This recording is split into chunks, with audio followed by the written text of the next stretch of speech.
When you're truly convinced that this token really makes sense, that's when you place a bet.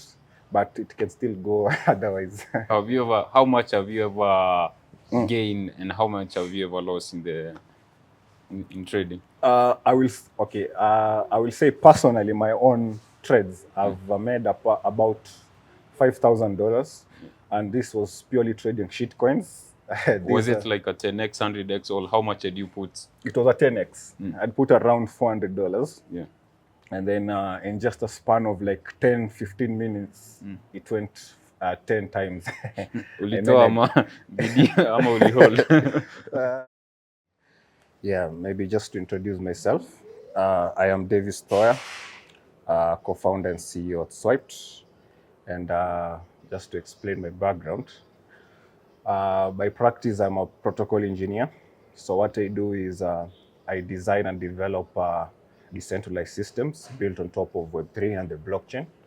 So I focus mostly on P2P systems, lending systems, and staking platforms, purely digital.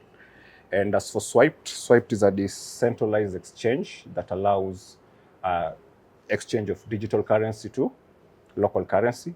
We also offer services to do with payment of utilities. So if you want to pay for your tokens, you want to pay for your goods somewhere on a store, on a supermarket, you can use that through the value that you've stored in your decentralized wallets. And these are digital wallets, usually on the crypto side, yeah?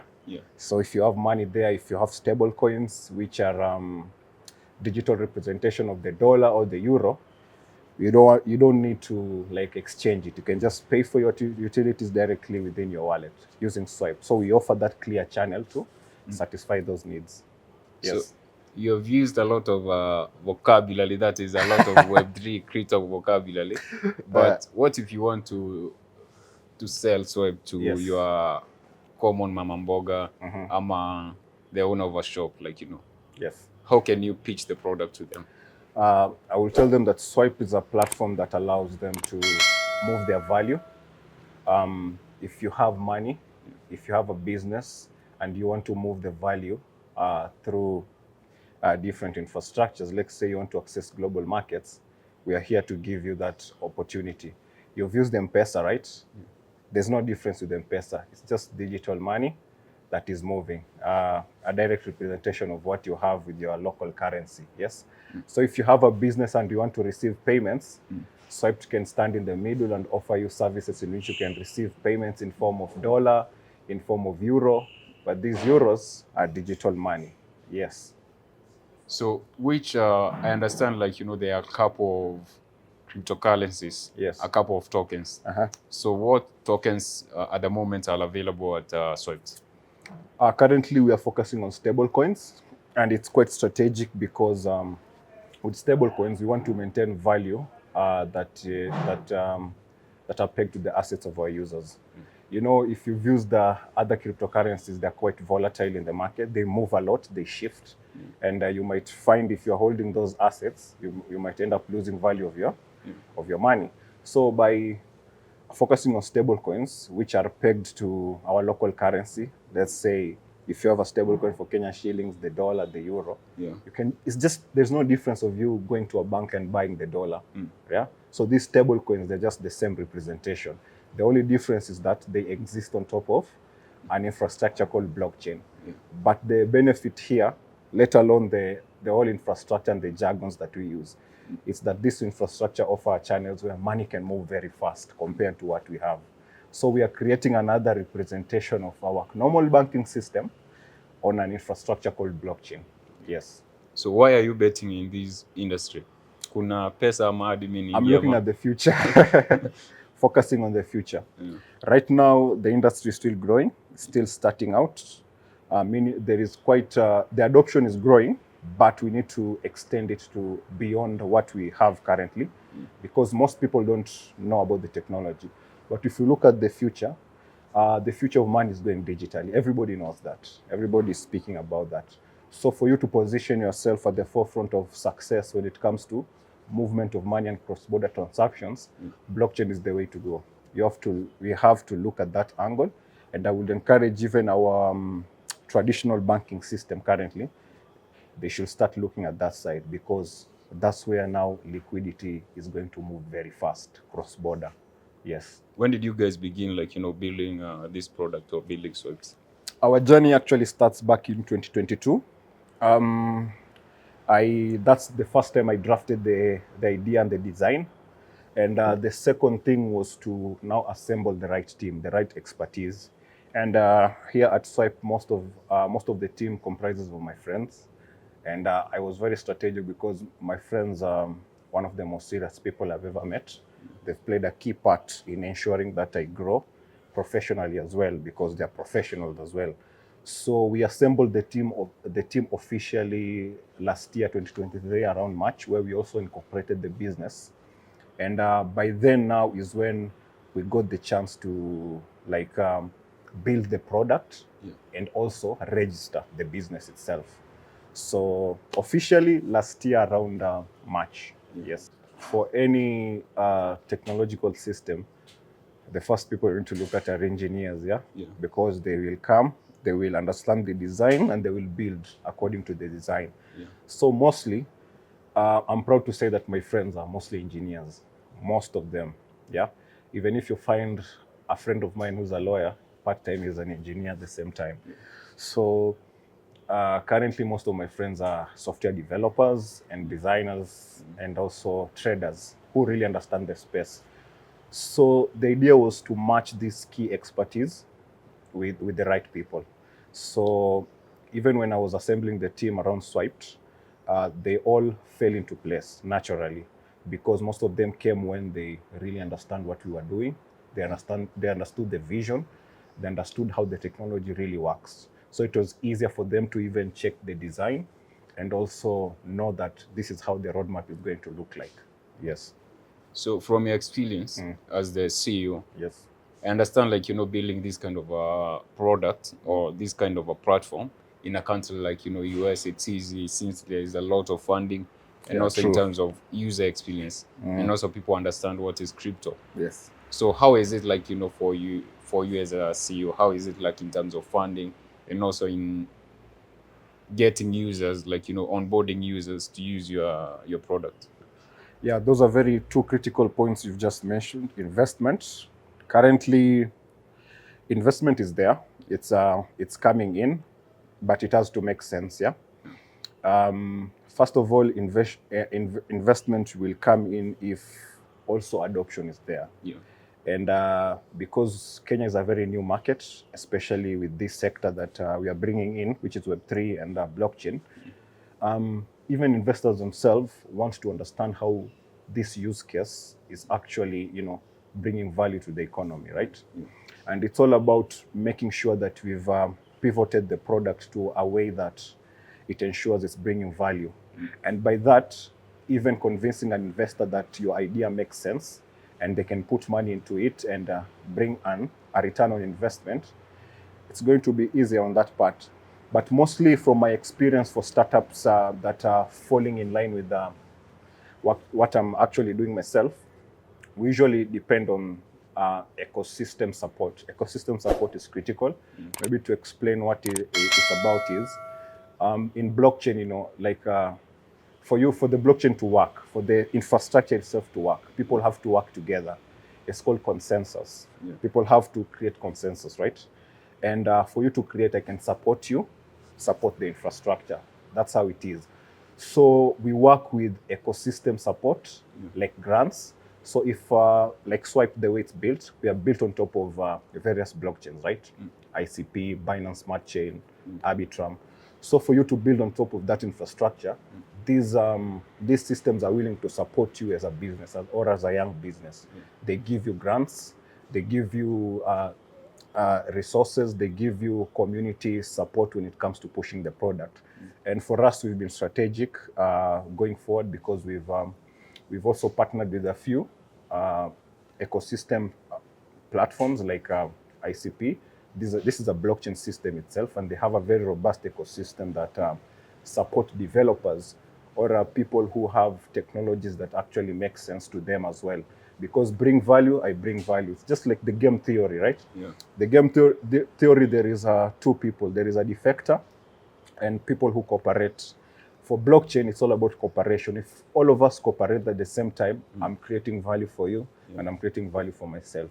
So that's how we maneuver around the market without really major investment, but through ecosystem support. Yeah. And one thing I will say about adoption is education is critical. What we lack is really proper sensitization of people, especially in the marginalized areas. They really need a chance to get the opportunity to come on board, especially technologies that actually brings value to them through giving them accessibility when it comes to movement of finance or movement of money. And because the current limitation with our traditional banking is that they can't really touch the lives of those who are in the marginalized areas. Yeah. But for platforms like Swypt, with just your mobile phone, you can be able to access the same banking systems that you can have with the normal banks. Yeah. So first, for us, our main goal and part of our core values is to ensure we've created good campaigns and good resources to make users really understand why this technology is necessary. Yeah. So we usually have our weekly showcase that happens every Wednesday, 7 p.m. to 9 p.m., where we bring on board users who are blockchain natives. Blockchain natives, I mean people who really understand the technology, and those who are zero natives. They don't understand a thing. Where we take them through the product, one step by step, understanding what every button really mean. And if they have any questions, they can ask. It's a free class we are creating where we can even take you from scratch, understanding the basics of blockchain itself. Yes. For you, when did you get into the space? I got into the space around 2020, which is about 4 years ago. Yeah. Seriously getting into the space. But before, of course, I knew about what Bitcoin was, but I really didn't know the underlying or the fundamental technology that Bitcoin is built on top of. Yeah. So that's when I really got a chance to do a deep dive into what really this technology works in the background. How does it work? Yeah. But first, of course, I'm a guy who loves finance. I love how the whole concept of money movement. Yeah. So the most intriguing thing about blockchain was how fast was it for me to send money to you. With just a click of a button and a few seconds, the money reaches to you, and it doesn't matter the volume of money I'm sending. I can send you even 1,000,000 shillings in less than a second. It really intrigued me a lot because it creates a lot of solutions that are currently we are lacking in the market. And for me, when I got into the space, I had to understand what people meant when they say cryptocurrencies, tokenomics, because there's a lot of languages that happen in that sector. But actually, it's not even much of a difference with what we have. Because even if you take a crypto like Bitcoin, it has some tokenomics behind it. Tokenomics is just the same concept of building a currency and giving it certain supply, and the supply and demand concept, where we have like, I'm creating 1,000,000,000 shillings in the market. How central banks can be able to mint and also ban currencies at the same time. It's just the same concept applied on the blockchain, where you can create tokens for yourself and also manage the value that is moving around. Yes. So when I understood that, it gave me the possibility now to know this is where I'm coming from. I'm coming from Kenya. These are the challenges that we have. Now, let me use what I have. Let me use my expertise to actually create value for the people. Yes. So have you ever traded Yes. before? Yes, I've done trading. I actually worked for 2 years as a trader at Ecom Capital, which is based here in Kilimani. So it really opened up my eyes, especially when it came to financial management. I realized that in the blockchain sector, it's all about self-sovereignty. So when you place any bet or when you place any trade, the power belongs to you. So if you know the market is moving against you and you place a trade, all the loss that you're going to incur, it's purely your fault. Yeah. So just so when you're working for a company as a trader, so what basically do you do? So do you trade for them, or how does it work? Yes. What you do, it's a prop firm. What happens is there is an investor who provides Tremendous amounts of resources, and these resources, of course, come in money. Yeah, huge amounts of money. Let's say $1 million or something. Yeah, and they're entrusting you as a trader to make the right decision on the market. Yeah. So in cryptocurrency, it's a market that is quite, I call it wild, wild west, because it's very wild, and whatever decision you make there can guarantee if you're going to be rich overnight or lose everything. So for me, it took a lot of time when it comes to analyzing books, analyzing actually how the money system work. So whenever you're placing a bet, you have to do a lot of background research to any asset you're buying. For example, Ethereum or Bitcoin. How I was approaching things is I used to do fast research, analyzing what people are saying. I used to call it market, what can I say? The market feeling, yeah? Because it's like the market has its own feeling. If it decides to go against you, it will, yeah? So you have to check that.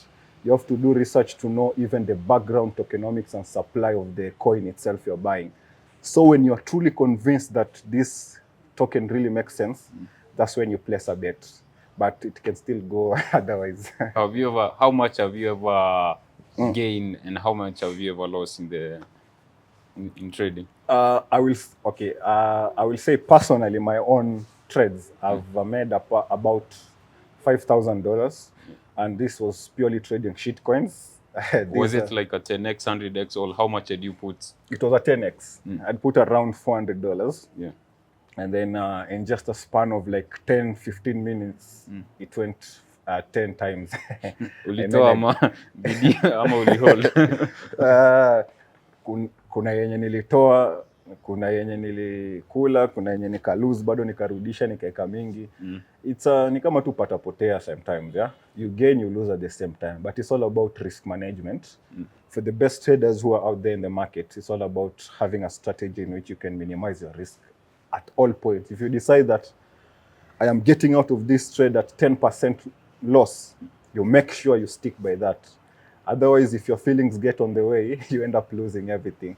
But as for the farm itself, we used to make a lot of money because we used to get around maybe $100,000 a month in profit, because we had a lot in our disposal. And if you've traded on these platforms, there are things called leverage. So you can leverage your trades. So leveraging is just giving you an opportunity to trade more than what you've just placed. Yeah. So if you place 100K, but you can put a leverage of 10 times. That's how much? $1 million, right? $1 million, yeah. So you're trading with $1 million, but you place the bet with 100K. So if you end up losing it, you lose everything. If you end up making something, you make more. Yeah. So those are the strategies you used to apply. Yes. Do you think, like, trading, especially in crypto, can be a reliable source of income?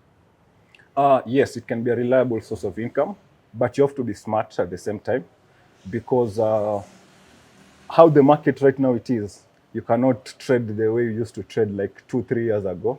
Because if you're a trader who's starting out, I would advise first, do your research and understand how the industry is, because people have become even smarter and cleverer. Right now, people are using tools called bots. So these bots are like an automated system that places bets for you. So what you need to do is just place your strategies in form of code into the bot, and then you execute. So if you are a smart guy who has your own strategies, just look for a developer somewhere to actualize your strategies in form of some automations, and then they will help you win, because that's what people are using.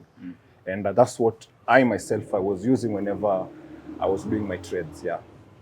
Do you feel like, that experience from trading and also being an engineer contributed, like, to what you're doing at Swypt? Big time. It has contributed big time, because without that knowledge, I don't think Swypt itself will be the way it is right now, because it's actually gave me a broader perspective to understand how the market is moving, and also the technologies needed to maneuver around the market. Yeah. So, but my focus was truly on a use case that really applies to our society, because currently we have around 62% of the country still unbanked. Yeah. So we want to create an easy access for people to get financial inclusivity. And for platforms like Swypt, we give people an easier way for them to be onboarded and also to take advantage of the channel which brings value globally and also locally. Yes. Interesting. So, in terms of like, since you guys started building, Yeah. like the first time you built the product, when did you get? After how long did you get your first user? When we built the product, the first users were us. Yeah, you were the first users. Yeah, because let me not lie to you. When I myself was designing the architecture of Swypt, I was looking at a user who was thinking like me. Yeah. A user who wanted to have easy access to the global markets. So if I have a friend who is abroad and I would want to send them money, I just wanted to do that transaction with a click of a button and it reaches to them. So I was having my own needs first. Yes. So I'm sure there are people like me, thousands of them out there, who would understand the need for such a technology. And even my team themselves are people who love speed and they love accessibility. And whenever I pitched to them the idea and the roadmap, they all fell into place and bought into the vision easily because they knew that Swypt is coming to solve a very critical challenge of financial inclusion and financial accessibility. So it started with us ourselves, a product that we can use and people like us can use. Right now, we have a very robust Web3 community that actively do trades, actively interact with the decentralized finance. So when the product even got out there for people to test, they also they most of them saw it made sense to them as well. So the community is growing, and our plan is for us to grow organically. So we want blockchain natives and even non-natives to come on board, check the product, test it, and also give us a chance to also improve on what we have. Because like you said, the most marginalized people who, like say like your Shosho, who doesn't understand what this technology is all about. We want also for her to get an opportunity to come on board. And we can only do that collectively with you because you understand, you can go and spread the gospel to your Shosho. So, do you think like there'll be like a mass adoption of like crypto in Kenya? Like, Yes, I see that possibility. I'm very future oriented, so I'm looking at 5-10 years from now. We all know that we're going digital. It started with M-Pesa, bringing mobile money, and people adopted it. And right now, people need to understand digital currency, why it makes sense, because it's not difference with what there's no much difference with what we have. For me, I think digital currency is actually meant to open up markets that were locked before, because our current system has limitations of unlocking liquidity. Yes, and liquidity, it's money that is not moving. Yeah, you can have a piece of land somewhere that is empty. That's asset that is not moving. Yeah, it's value that is not moving. So I see a point where everything will be digital. Even paper money, it's going to be lost one at a time. Yeah, and it's not very far. Let's say 5 years from now, many people will come on board. And for me to start an ambitious idea like this at this point, it's because I'm seeing what is going to happen 5 to 10 years from now. Now, people, especially in economies that have currencies that are depreciating, it's actually a benefit for platforms like Swypt to stand at the forefront of ensuring people come on board. Why? Because you hedge yourself against inflation, and for sub-Saharan countries, most of them, their currencies are losing value at the moment, and this is basically due to some economic factors and also global factors. But for smart users who really want to maintain their value and also create value at the same time, digital currency is here to do that, because I am able to buy an asset that actually makes sense and actually has value.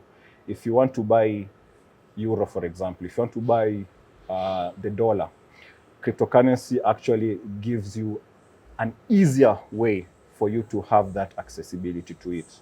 And for me, there's a lot of use cases that are coming out. There are some people even have already started tokenizing gold assets and minerals, which for a normal person like you and me, it's very difficult for you to purchase such assets. Yeah. So for me, I would incentivize my users to use Swypt just to ensure that their value is created, because there's opportunities off chain that people don't know about. For example, there's DeFi staking, DeFi lending, and also gaming, yeah, like betting. Yeah. There is a lot of people currently are betting on chain, but you don't end up losing money like the way our traditional betting systems work, and also how lending systems work. Because lending systems, how they work currently is, if I'm to go to if I borrow money in a bank, yeah, and I end up not paying it, what will happen? Of course, they'll come for a collateral they placed. Yeah. But for the digital economy, Yeah. I can borrow value, but with 80% of the collateral that I have. So if your watch is valued at around 1,000 shillings, you can borrow 2,000 with it, or 3,000. You see? So those kind of incentivization are quite promising in the digital sector. And even for businesses and SMEs that are coming up, it's very critical for them to check what is happening digitally.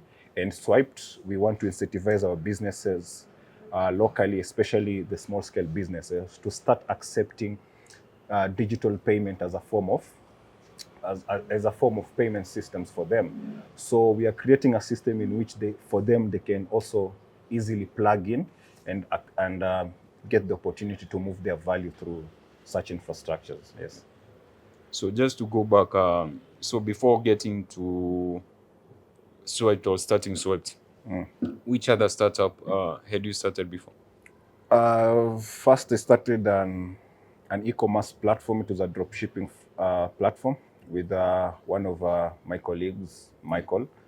Yeah, we started around 2020, but we had to shut down because of many issues of course, financing. Yeah, and by then, of course, we were growing up and also understanding what really the market is all about.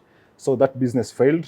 We went and also checked another industry called manufacturing, where we were doing manufacturing of crafted beers, where we're putting in various flavors. But that's a promising business that we're also looking to do in the future.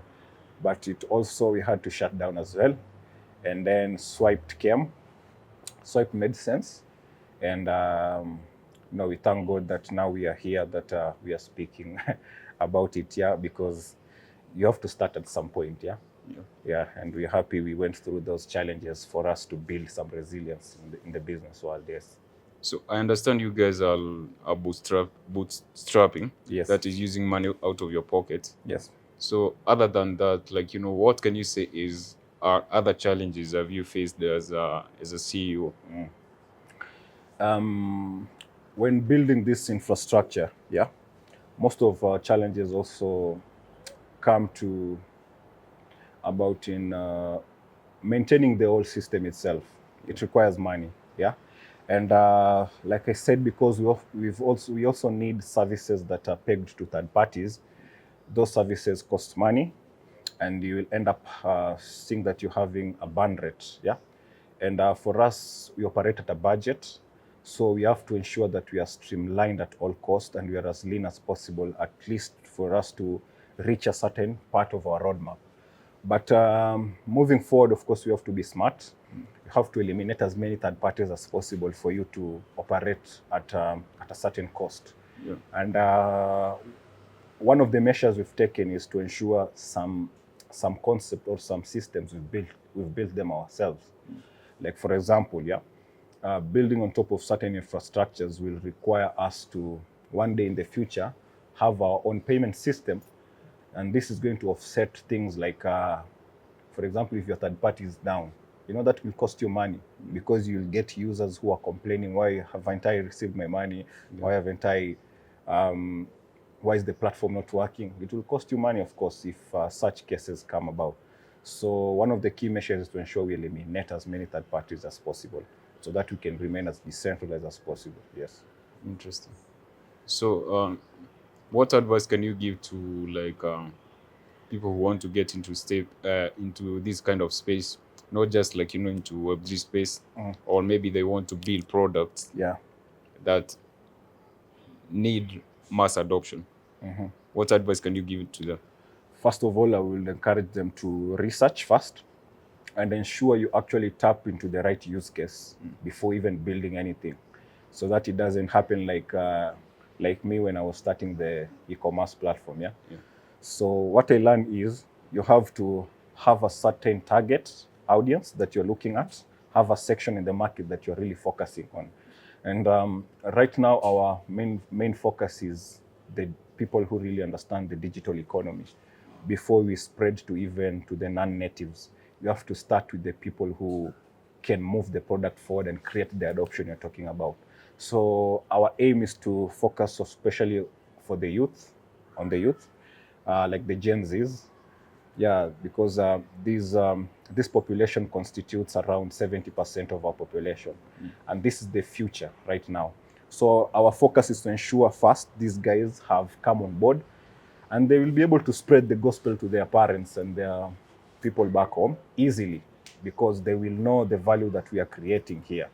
So the youth economy is an economy that is mainly our target audience currently. Yes. Nice. Asante sana. Thank you for creating time for this interview and sharing your experience as a CEO. Thank you so much. Thank you for having me. And I would, before we break, I would encourage any person who will be watching this, go to swypt.io, Twitter handle at swypt.io, and LinkedIn swypt.io. Follow us. We usually have our updates there. We hold our weekly updates with our users, so you get the chance to interact with our team and also the product, and we'll take you through all the processes that a normal user will have. So kindly check us out.